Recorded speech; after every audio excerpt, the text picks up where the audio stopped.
सरकार अपनी सरकार लोगों की आवाज़ दबाने के लिए अपने बल का प्रयोग कर लेती है, लेकिन जो लोगों का हक है, जो स्टूडेंटों का हक है, जो छात्रों का हक है, वो किससे हक मांगने जाए? सरकार से ही तो मांगेगी। जिसने कुर्सी पर बैठाया है उसी से तो हक मांगा जाएगा। यह किस तरह का लोकतंत्र है कि हम 1 महीने तक कोई बंदा भूख हड़ताल पर बैठा रहा, फिर उसके बाद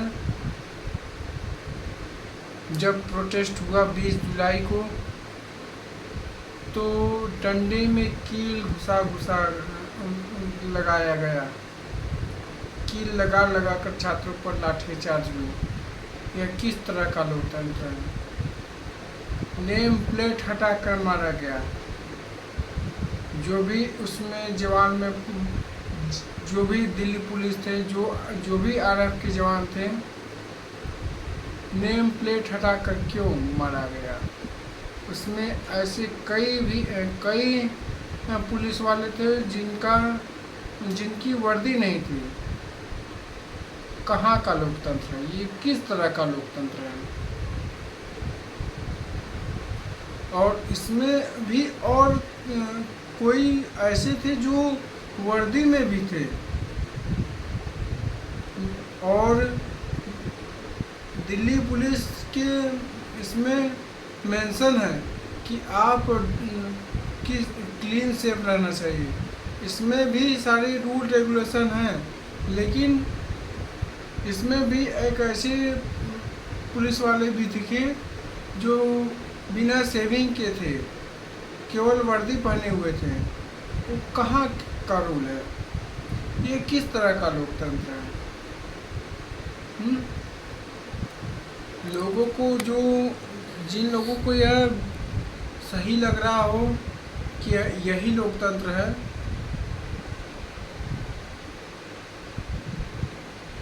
तो मैं उनसे सवाल पूछता हूँ,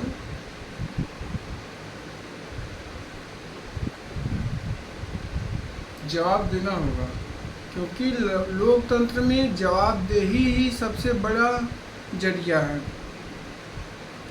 लोकतंत्र में जवाबदेही ही सबसे बड़ा जरिया है। अगर लोग सवाल पूछेंगे तब आप जवाब देंगे, तब उसका सलूशन निकलेगा। जब लोग सवाल चिल्ला रहे हैं और आप जवाब देना नहीं चाहते हैं, तो किस तरह का लोकतंत्र है? आपकी जवाबदेही बनती है, आपको जवाब देना पड़ेगा। ऐसे नहीं चलेगा। लोकतंत्र इसे नहीं कहते हैं। लोकतंत्र में जवाबदेही तय की जाती है। जो 12.5 सालों से 13 सालों से सवालों का जवाब नहीं लिया ठीक तरह से मीडिया का, वो लोकतंत्र सिखा रहा है, पढ़ा रहा है, लोकतंत्र आगे बढ़ा रहा है। किस तरह का लोकतंत्र भाई आगे बढ़ा रहा है? वो जो सवालों का जवाब ही लेना नहीं चाहता है।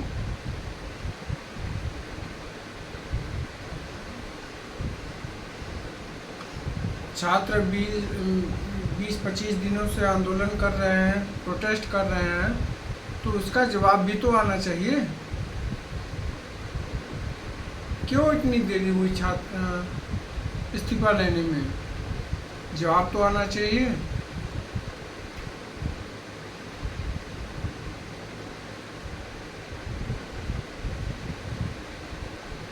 हालत गंभीर है।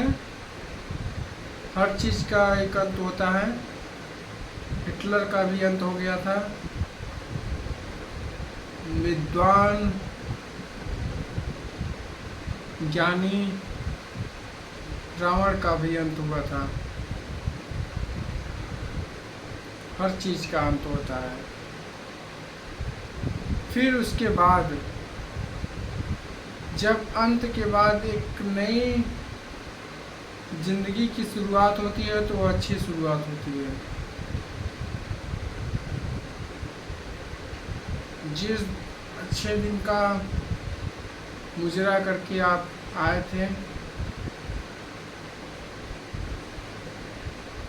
वो दिन गए और वो दिन जरूर जल्द ही जाने वाले हैं।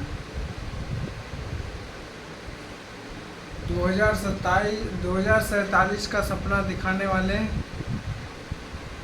2047 में विकसित भारत बनाने वाले। किस तरह का विकसित भारत बनेगा? हम तो रहेंगे, लेकिन हो सकता है वो आप न रहें।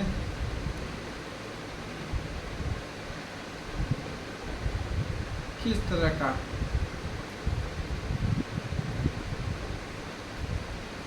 जेनजी जाने वाला नहीं है, वो भी इस देश का हिस्सा है, वो भी इस देश को देख रहा है, आगे देखेगा ही।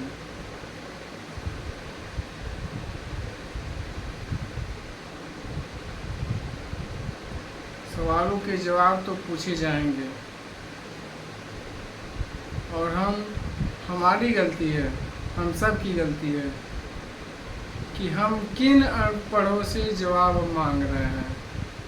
हमारी भी गलती है कि हम किन अनपढ़ों से जवाब मांग रहे हैं, जिनकी न डिग्री सही, न हाई स्कूल की मार्कशीट सही, न 8 तक पढ़े हैं कि नहीं गए हैं क्लास कभी, पता नहीं।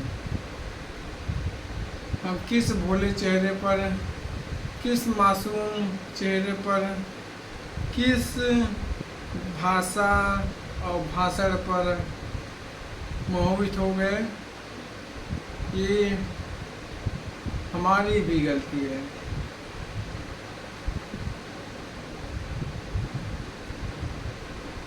और आगे किसे चुने, किसे नहीं, आगे इस देश का भला किस दिशा में जाएगा, यह भी हमें सोचना होगा। बदलाव तो होगा, बदलाव तो तय है। देखिए,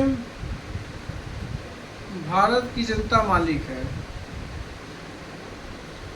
मालिक ने नौकर को पैसा दिया और नौकर यहाँ पर पूरी तरह से अनपढ़ है और मालिक जनता है और नौकर सरकार है और नौकर अनपढ़ है।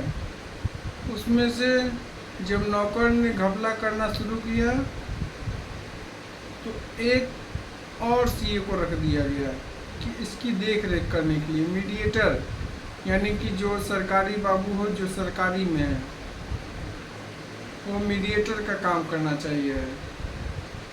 और फिर उसके बाद एक मीडिया को रख लिया गया, एक और सीए को रख लिया गया कि देखते रहो कि ये दोनों घपला न करने पाए। जब नीचे वाले दोनों भी बिक जाए तो सीधा जनता यानी कि मालिक और नौकर से संपर्क करो।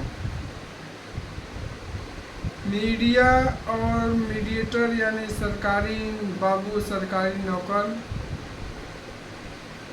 दोनों किसी काम के नहीं, किसी भी काम के नहीं।